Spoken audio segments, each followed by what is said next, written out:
সুপ্রিয় শিক্ষার্থী বন্ধুরা, অনলাইন পাঠদান হতিয়া উচ্চ বিদ্যালয় এর পক্ষ থেকে সকল শিক্ষার্থী বন্ধুরা এই মুহূর্তে যারা এই ক্লাসটি দেখছো সবাইকে স্বাগত জানাচ্ছি। আমি Aminul Islam, assistant teacher Hatiya HSU high school. বন্ধুরা, এর আগের ক্লাসে আমরা কথা বলেছিলাম ফর্মিং ট্যাগ কোশ্চেন নিয়ে। আজকে আমরা ফর্মিং ট্যাগ কোশ্চেনের পার্ট 2 নিয়ে কথা বলবো। আশা করি তোমাদের মৌলিক নিয়মগুলো মনে আছে সবার। আমি আবারও একটি মনে করে দিচ্ছি। ট্যাগ কোশ্চেন গঠন করতে প্রথমে মূল বা প্রদত্ত সেন্টেন্স শেষে কমা বসবে। প্রদত্ত সেন্টেন্সের যে হেল্পিং ভার্ব থাকে সেই হেল্পিং ভার্বটি বসবে, এবং হেল্পিং ভার্ব যদি না থাকে সেক্ষেত্রে প্রদত্ত সেন্টেন্সের সাবজেক্ট, টেন্স ও নাম্বার অনুসারে ডু, ডাজ, ডিড ব্যবহার করতে হবে। প্রয়োজনে নট ব্যবহার করতে হবে, অর্থাৎ যদি প্রদত্ত সেন্টেন্সটি আমাদের অ্যাফার্মেটিভ দেওয়া থাকে সেক্ষেত্রে আমাদের নেগেটিভ সেন্টেন্স করার জন্য নট ব্যবহার করতে হবে। এবং মনে রাখতে হবে এই হেল্পিং ভার্ব এবং নট মিলিতভাবে শর্ট ফর্ম হয়ে যাবে। কোনো অবস্থাতেই ট্যাগ কোশ্চেন গঠনে লং ফর্ম ব্যবহার করা যাবে না, সর্বদাই শর্ট ফর্ম ব্যবহার করতে হবে।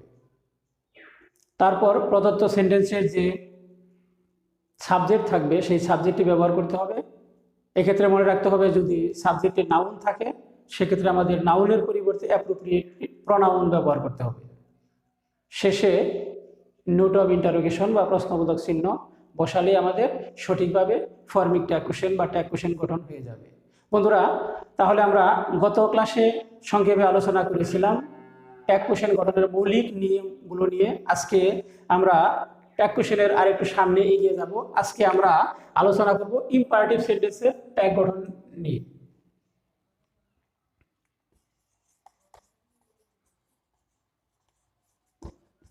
ইম্পারেটিভ সেন্টেন্স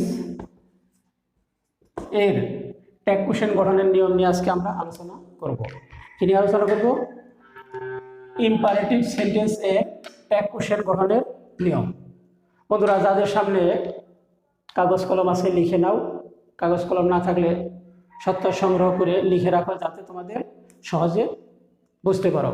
তাহলে আমরা চলে আসি তারপরে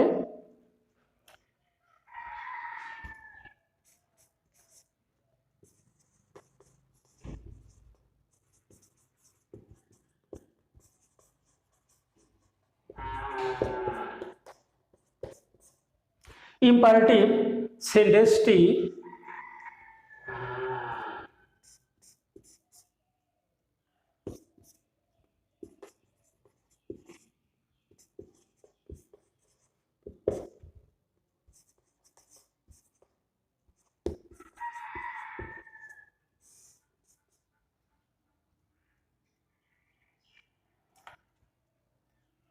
বন্ধুরা, তার আগে আমরা একটু ইম্পারেটিভ সেন্টেন্স সম্পর্কে রিমাইন্ড করিয়ে নেই।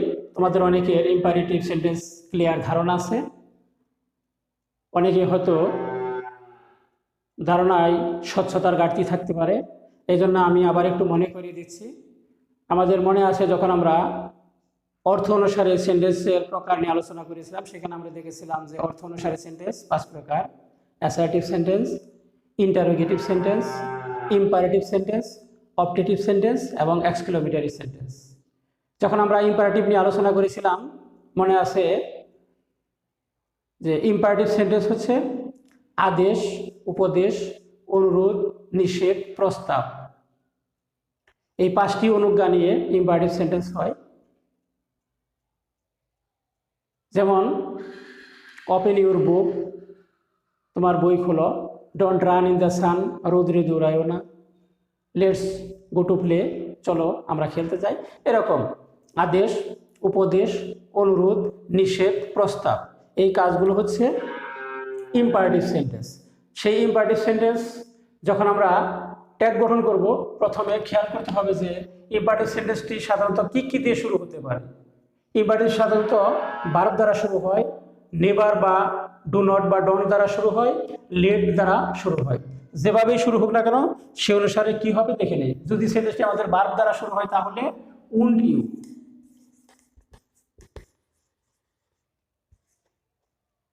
তাহলে আমরা ব্যবহার করব উন্ড ইউ। ইম্পারেটিভ সেন্টেন্সটি ডোন্ট বা নেভার দ্বারা শুরু হলে আমরা ব্যবহার করব উইল ইউ।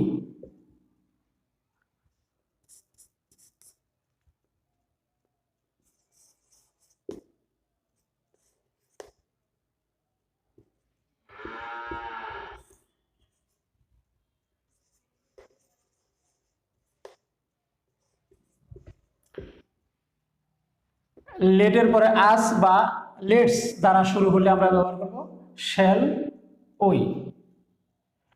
লেটের পরে আস বা লেটার যদি থাকে তাহলে আমরা ব্যবহার করব শ্যাল ওই।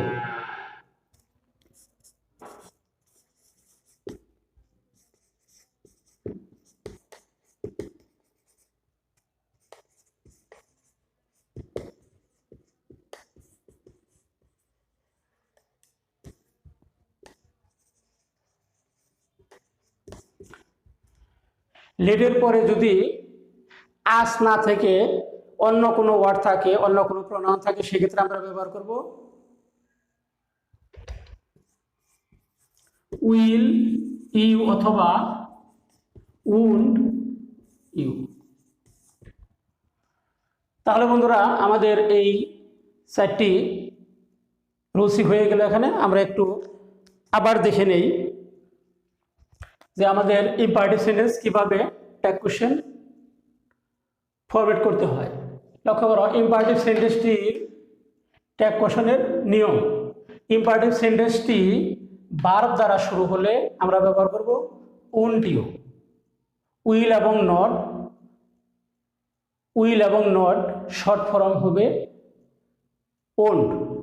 উইল এবং নট মিলিতভাবে শর্ট ফর্ম হবে ওন্ড। তারপর আমরা ব্যবহার করব ইউ। তোমরা তোমাদের বইতে লক্ষ্য করবে যে এখানে উন্ড ছাড়া আরও অনেক কিছু বিকল্প অপশন হতে পারে, কিন্তু আমরা যেহেতু শুধু মৌলিক নিয়মগুলো নিয়ে আলোচনা করতেছি, কাজে বিকল্প অপশনে আমরা যাব না, শুধু সহজে কিভাবে করা যায় সেটা দেখব। এই জন্য আমরা ইম্পারেটিভ সেন্টেন্সটি সোজাসুজি যদি ভার্ব দ্বারা শুরু হয় তাহলে আমরা উন্ড ইউ ব্যবহার করব। ইম্পারেটিভ সেন্টেন্সটি ডোন্ট দ্বারা অথবা নেভার দ্বারা শুরু হয় তাহলে আমরা ব্যবহার করব উইল ইউ। যেহেতু ডোন্ট বা নেভার এটা নেগেটিভ সেন্টেন্স, এই জন্য আমাদের ট্যাগটি হবে অ্যাফার্মেটিভ, এই জন্য এখানে আমরা ব্যবহার করব উইল ইউ।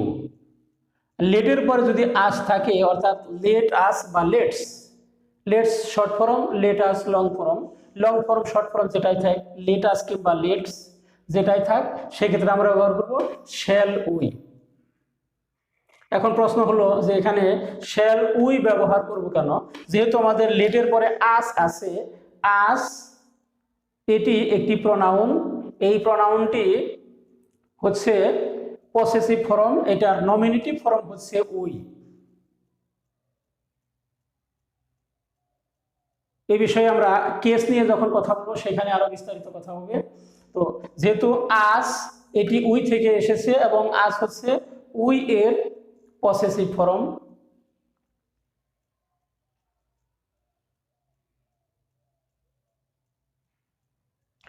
তাহলে আমরা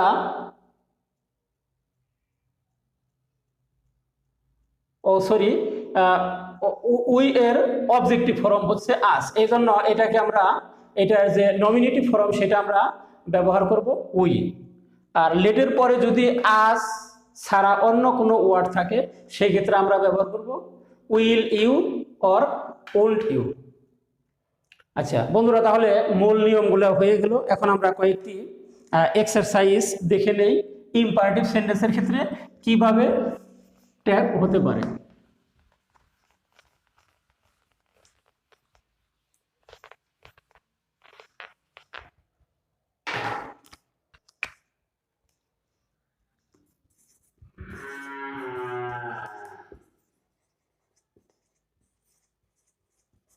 ওপেন ইউর বুক। বন্ধুরা লিখে নাও, open your book, don't make a noise, don't make a noise,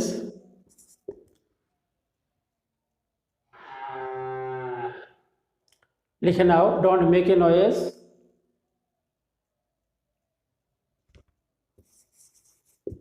let's go out for a walk,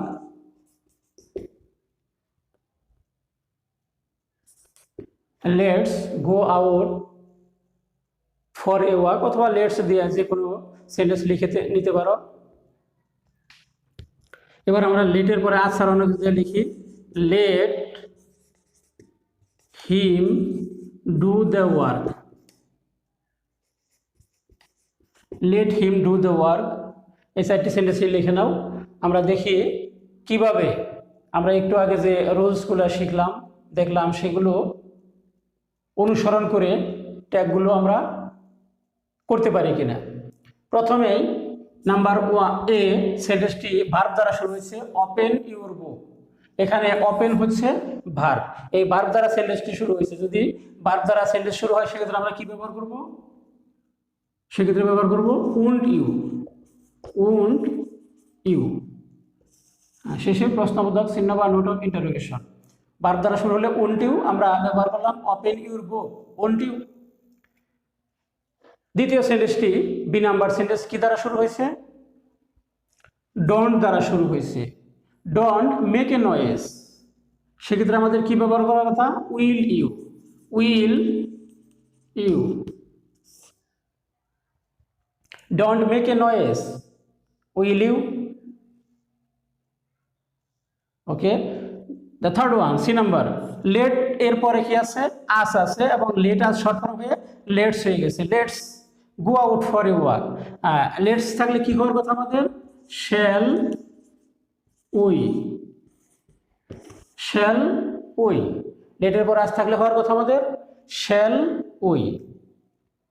the last one, লেটের পরে এখানে আস না থেকে কি আছে? হিম আছে। এরকম আস না থেকে যদি লেট হিম থাকে, লেট দেম থাকে, লেট হার থাকে, অর লেট এনি নেম থাকে, সেক্ষেত্রে আমরা কি ব্যবহার করব? সেক্ষেত্রে আমরা ব্যবহার করব উন্ট ইউ, উন্ট ইউ। এবং কোনো কোনো ক্ষেত্রে আমরা উইল ইউ ব্যবহার করতে পারবো। যদি সেন্টেন্সটি নেগেটিভ থাকে সেক্ষেত্রে আমরা উইল ব্যবহার করব। এবং যেহেতু সেন্টেন্সটা এখানে let him do the work affirmative আছে, এই জন্য আমরা ওন্ট ইউ ব্যবহার করলাম। তাহলে বন্ধুরা আমরা যে ইম্পারেটিভ সেন্টেন্সের রুলসগুলো দেখলাম, আশা করি সেই অনুসারে তোমরা সহজেই এই ইম্পারেটিভ সেন্টেন্সের ট্যাগগুলো নিজেরা গঠন করতে পারবে। তোমাদের বইতে এরকম বেশ এক্সারসাইজ আছে, সেগুলো বাছাই করে করে, বিভিন্ন বোর্ড কোশ্চেন আছে সেখান থেকে বাছাই করে করে ইম্পারেটিভ সেন্টেন্সগুলো আলাদা করে করে এই রুলসের সাথে মিলিয়ে মিলিয়ে দেখবে সবগুলোই কারেক্টলি তোমরা ট্যাগ অ্যাড করতে পারছো। তো বন্ধুরা আশা করি বুঝতে পেরেছ। তাহলে আমাদের ফর্মিং ট্যাগ কোশ্চেনের আজকের মতো এইখানেই শেষ করছি। আমরা ট্যাগ কোশ্চেনের পার্ট 3-তে গিয়ে আমরা বাকি রুলস নিয়ে আলোচনা করব। সে পর্যন্ত সবাই ভালো থাকো। ধন্যবাদ সবাইকে। আসসালামু আলাইকুম।